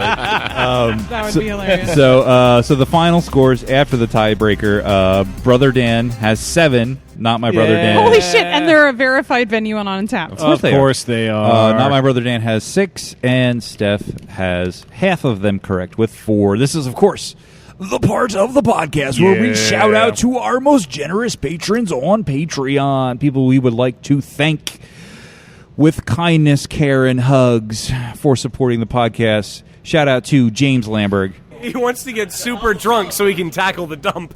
Joseph V. Morano, Sweet baby Jesus. the one and only that's no baloney, Joe Mansell, You might have to pee. Brad Diodato, Lawyered. Eric Dixon, That's a 10 for you, buddy. Nate Falkman. Oh, no, I hit help and not back. Franks and beans. I actually liked your quote better than the sound. I thought that was. Oh on no, there. I hit help and I'm back. Brian Mills, I like hands. Wolfgang von Colt, Bleep. Jen McDonald, Ooh, that's my favorite. Marilyn Engelman, Can I have the camera? I want to take a picture of these cans. Josh Price, Ron McDonald, This is bullshit. and Victoria Miles. It hasn't seen any wood. Nope.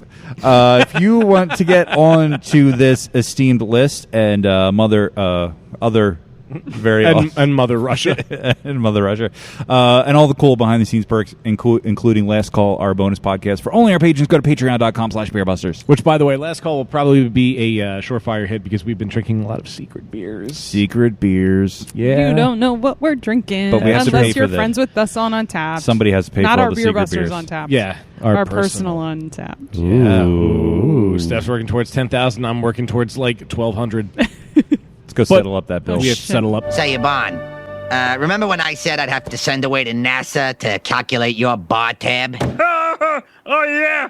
We all had a good laugh, Mo. The results came back today.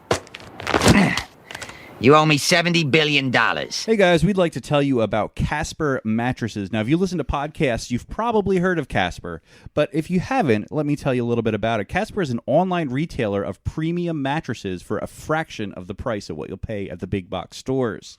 Nothing is more important than a good night's sleep, except maybe a glass of good beer. Casper mattresses are obsessively engineered mattresses at shockingly fair prices. They have just the right sink, just the right bounce, with 2 technologies, latex foam and memory foam, coming together for a life well slept. You can try Casper risk-free for 100 days with free shipping and painless returns. If you want to try Casper, you can get $50 towards any mattress purchase by visiting CasperTrial.com/beerbusters and use the promo code 50SLEEP. Start sleeping better today by visiting CasperTrial.com/beerbusters and entering the promo code 50SLEEP. Terms and conditions do apply. This episode is brought to you in part by Loot Crate, which is a monthly subscription box service for epic geek and gamer items and pop culture gear. For less than $20 a month, you get 6 to 8 items that include licensed gear, apparel, collectibles, unique one-of-a-kind items, and so much more. You have until the 19th of every month at 9 p.m. Pacific to subscribe and receive that month's crate. And when the cutoff happens, it's over, it's done, it's gone, you missed it. Take my word, you do not want to miss it. By supporting Loot Crate, you also show your support for Beer Busters Podcast. You can sign up over at trylootcrate.com/beerbusters and enter the code BRIDGE10 to save 10% on any new subscription. And trust me, as someone who has lots of cool Loot Crate gear, you do not want to miss a single month. That is trylootcrate.com/beerbusters. Enter the code BRIDGE10, like the bridge of the Enterprise, and 10 forward to save 10% off your subscription. No. Your beers. No, your beers. Hey, Steph, what do you got? Black Siberian Tiger. Can I get one of those? So recently, BYO Magazine published an article on wort aeration. I'm like, hey, fuck, I haven't talked about that. So here are the highlights from that awesome article.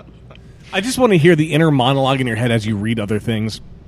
Oh, that's dangerous. So without proper wort aeration, lag time can increase, and making your beer more susceptible to other organisms growing in your beer. You can kick fermentation off quicker with some oxygen. What oxygen really provides is a better way for yeast to produce fatty acids and sterols, which influence budding ability and growth. So how much oxygen do you need for your yeast? Your post-boil wort is oxygen deprived and has almost no oxygen, so you'll want to add oxygen to the cold wort. The goal when adding oxygen is to get your wort around 8 parts per million dissolved oxygen. How can you aerate your wort? Splashing? Can you use combos? Fucking both. Splashing may be the easiest method to implement. And side note, that's what I do because I don't feel like buying a lot of shit. Moving your cooled wort via a siphon hose from your kettle to your fermentation vessel. You just want to leave the hose end near the top of your vessel, and this will allow the wort to splash into the vessel.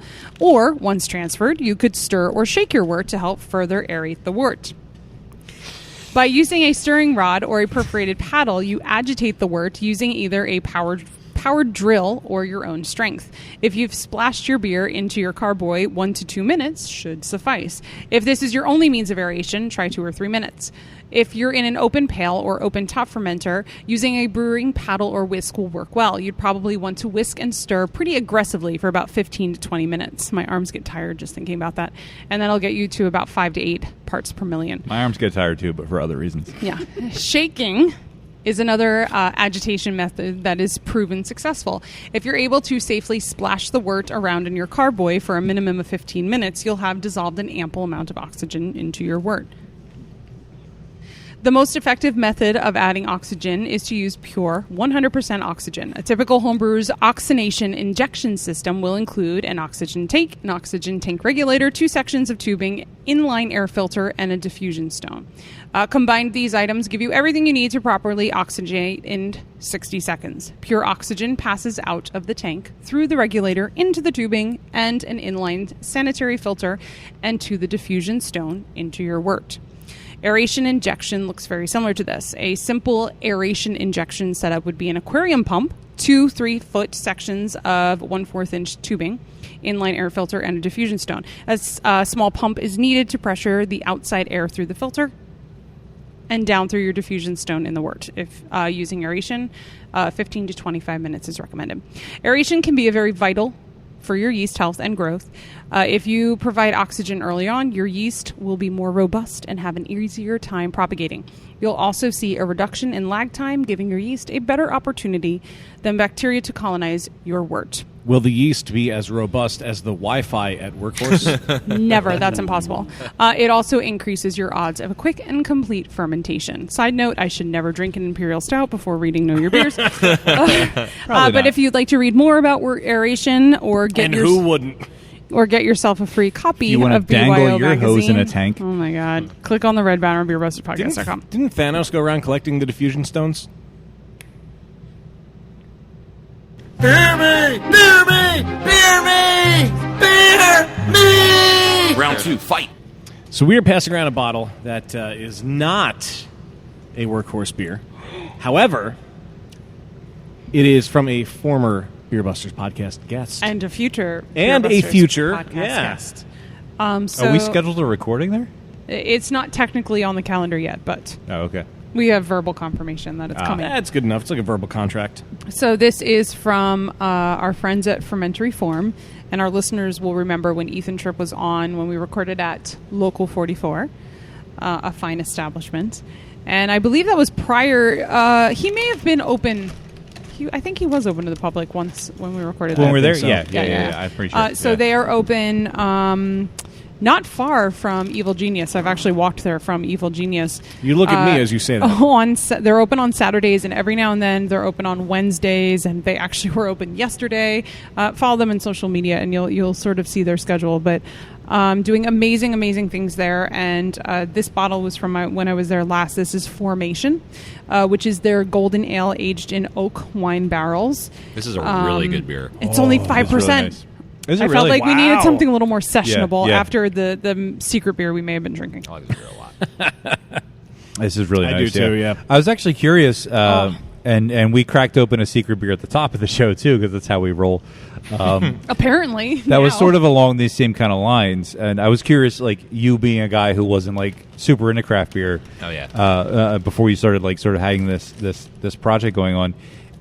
This is the kind of beer that like beer hipsters are really into. Sure. So I was curious if you were like into this sort of thing. Oh yeah, I mean, like it's funny. I always tell the story about this is I didn't like IPA, whatever. But the kind of addendum, the like continuation of that story is that I then spent the next 3 years drinking every beer under the sun. Yeah. Which again, very hard work and it's a tough life. But I mean, the reality is, like everybody else, I have certain beers. I have a palate. I like certain things more than other things. But this beer is fantastic. I mean, it's anything that's lower ABV like that I can drink regularly. But it's something that obviously there's, with the barrel aging and the time they've put into it, you can taste the result. I mean, I think it's abundantly clear. I like a beer like that a lot. It's got a little bit of that sweetness. It's obviously not a hop forward, beer. But I'll also the transparency is that like I'm never going to pretend at this stage that I am a beer savant. Like I still have a lot to learn, and that's part of the thing that we're excited about Workhorse is that we want to make it understandable that hey, you don't need to know everything. It's okay. Like you don't need to come in here and have a whole arsenal at your disposal of beer terms and knowledge. Like if you don't know that stuff, come in and learn with me. I mean, the good news is Nate knows his stuff, so right. that's really all that matters. Yeah, this is not what I would call like a super approachable beer for a non-beer drinker. Really? Do you not think so? I think no. Just because of I think it's great. I really like it. It's nice and bright and refreshing and dry, but the tartness, the sourness, I feel like it's the sort of assertive flavor that I feel like someone who's not... I want to flip this and ask you guys a question because Ooh. I think what you said about tartness and sourness, maybe it's just my palate is predisposed. I like tart and sour as a flavor profile in food in general. Yeah. And food and bev.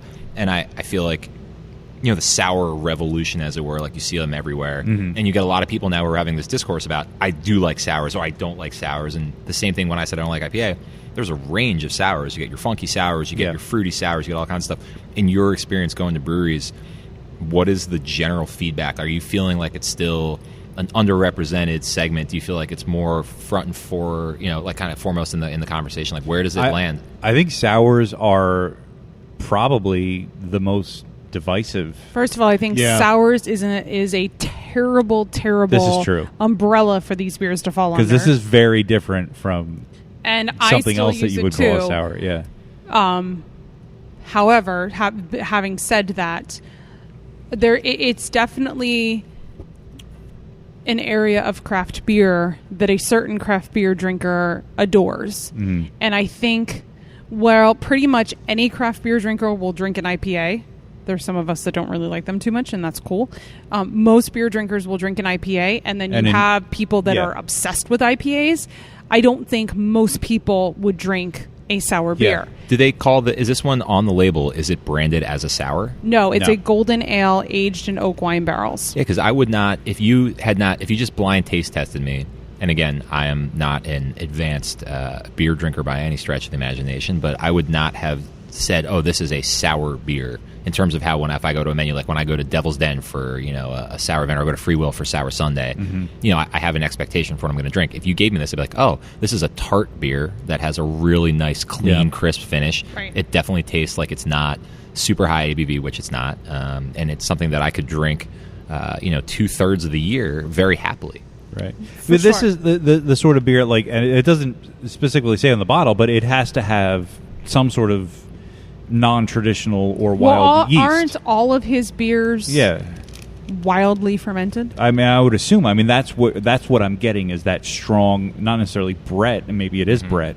I don't know, but that strong, like, if not wild, at least non-traditional yeast. And I think all his beers are wild fermented or using that wild yeast. I lose a little bit of the Belgian character, but I'm in for what happens with it. Don't get me wrong. And it's the sort of thing. I mean, it's like, and not to like diminish the beer or anything, but like Sour Patch Kids or Warheads. Some kids love those candies. Yeah, everyone Some loves people candy. Not everyone likes sour candy. Exactly, and that's kind of like what these sorts of beers are. And you're but right, the people that do like sour beers are willing to go to the end of the earth and pay whatever to get them. Sour is not a good description because I feel like sour is an umbrella term, but under that umbrella is a variety of beer that is almost as almost as diverse as, all styles of beer from pale ales to ESBs to stouts. And just an FYI, for anyone that has a bottle of this in their collection, it is corked. Please be advised that there is a cork. It's capped and corked. Capped and corked. They John Stemlered it. So Capping and corking is a dirty move. If you don't have a husband like mine that's willing to drive to Target to buy a corkscrew. See, if I had that bottle at home, I'd look at it, I'd find the cork, and I'd be like, nope, this is a tomorrow You know what problem. I would do? I would pull out my rapier and I'd cut off the top like they do with fancy champagne.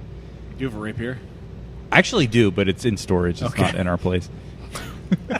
Where is this going? Jesus Christ. I don't know. So, if anybody wants to find out about Workhorse... Hold on. ...on the internet... Oh, no. I have one more question. Oh, no. I think your question is also my question. When the fuck are you going to open? That was my question. So it's really funny. So I was saving it for last. Well, when is this podcast airing? 1 week from a week today. from today. So we will not be open 1 week from today. If you had to hold a gun to my head, I would say that we will be open to the public, and that rapier to my head right now is really dicey. I would say that we will be open to the public no later than 5 weeks from today. I think we have... That's sooner than I thought. Yeah, same here. Well, we could go into all the nuances of what's left to do. Most of it is actually kind of being taken care of as we speak. We'll probably have a fully functioning bar in 2 to 3 weeks, and we'll be able to get our certificate of occupancy once the parking lot's done, which should be done in a week and a half. So, look, when we open the doors, are we going to be the finished product that we're going to be down the road? No. But, the key is we want to get people in here. We want to be in here for football season. We want to have all these beers that we just brewed. I don't want them sitting around in kegs for 3 months. Like, I want them fresh because that's when they're going to be the best. So, again, if you put a gun to my head, I would say, by the middle of September, it's kind of what we're shooting for.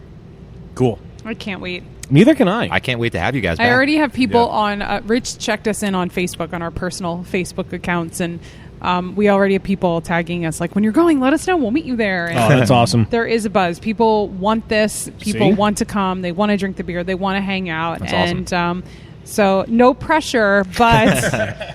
There's a lot of us that are really, really fucking excited for you guys. So, I sincerely appreciate it. I mean, it's been a real pleasure to have you guys here and to, you're the first people that have been here at this stage of it. I mean, we bring people in every day, but as of us sitting here at this minute, you are the most live, most recent people that have been here to be able to taste product and be able to see the space, and the fact that you're, enjoying your time sincerely and think that the beer is going in a great direction means a lot. And I really appreciate you guys taking time to come out to do this. Yeah, and it's so obvious that you have the passion and the drive and the dedication behind it. Even as you say, you're not a super duper beer savant or anything, but you have the entrepreneurial spirit. Yeah, I was going to say, let's not diminish what he brings to the right. That's the thing. You have that spirit. You have the business know-how. Even though you don't know what you're doing, you kind of do. No. Yeah, let's be clear. I actually have no fucking idea what I'm doing. It's okay. Neither do I. But I can't wait to see this finished, and it's so cool to see like the bar is here, and a couple of weeks from now it's going to be. Same thing there, but there's going to be a high top table back here. You're going to have the beer hall seating over there. You'll have super duper awesome projector you were telling us about in the little private area. Bowling alley, ice skating ring. Bowling alley. And we didn't mention either with the bowling alley and the barrels, weddings that you're going to officiate. Cirque du Soleil on the roof. I did promise that I would officiate your wedding. And Dan's going to get married true. here. You need to get a girlfriend I was going to say, I need a girlfriend first. The unfortunate thing is Dan's probably never getting married. So ladies, Dan at beerbusterspodcast.com. But it's more likely that he will than I will. So workhorsebrewing.com, and they also have a newsletter, so you can sign up for that and get all the updates. Yep. On Twitter, they're at Workhouse Brews. Workhorse. Oh my God. We get that actually all the time. I kind of figured. Brews. Yeah, I was going to ask. It's me all day. She's a work. Ding-a-ding-a-ding. House. Or horse. And then Facebook and Insta are Workhorse Brewing Company. Insta. Get on that gram. That's you can a lot of find work. us on those places too. We are at Beerbusters on Instagram and Twitter. We are Beerbusters Podcast on Facebook. And of course, visit our website, beerbusterspodcast.com, to get all our episodes and more beer reviews, brewery reviews, news, events, and all the things you need to know. And go to patreon.com/beerbusters to support the podcast. And don't forget to call that phone number. That's 805-991-BEER, 805-991-2337. I wanted to see how long I could pretend to be you before you cut me. And let's keep going. You can do the outro if you want. I don't think this was a thing last time we recorded, but we will be recording at the 2018 Pennsylvania Dutch Brewers Festival at the Reading Liederkrans true, that on was still in the Saturday, works. October 20th. And tickets are live. They are on sale, brucklier.clubexpress.com. But when you register for tickets, please choose Burke's Homebrew in the drop-down, which happens to be my local homebrew club, because our homebrew club will get mad props and a donation for the tickets that we sell. So come. We're recording. You'll be able to drink my Pilsner, because now that the electric came back on at Ron's house, it should be fine. We're also going to do a Weizenbach and tons of amazing both home brews, which will be free to sample. And then, of course, tons of commercial breweries, including Highway Manor is going to be there. 2SP is going to be there. Nishomi Creek, Trogs, Victory, Staple 12, a whole bunch, Stouts, a whole bunch of freaking awesome breweries will be there. So it'll be a good time. That should be a cool event. Speaking of events, you had one in, what was it, October the 4th and the 6th? October 4th and 6th, not the 5th. Yeah, KOP Beer Fest. Tickets are available. Go to the King of Prussia Beer Fest Royale website. We'll have tickets available for sale at the brewery here when we open the doors. And it is an awesome, awesome experience. If people haven't been there before, it's at the King of Prussia Mall in one of the parking lots. They have this massive, massive tent. And there are multiple sessions on Saturday, a shit ton of breweries. And the people who run it are amazing people. I promise if you go, you'll have a blast. I kind of want to go. You should go. Sounds pretty awesome. I will. Yep, I'll take off one of those days. Well, unfortunately, this does bring us to the end of another episode of Beer Busters. And seriously, Dan, thank you so much for having us out here. It's man. my pleasure. Thank you guys for coming. It was really Seriously, great having Dan, me. thanks for hosting the podcast. Dude, you're welcome. It's my pleasure to do it. I couldn't do it without you guys. It's seriously, I can't wait for Workhorse to open up.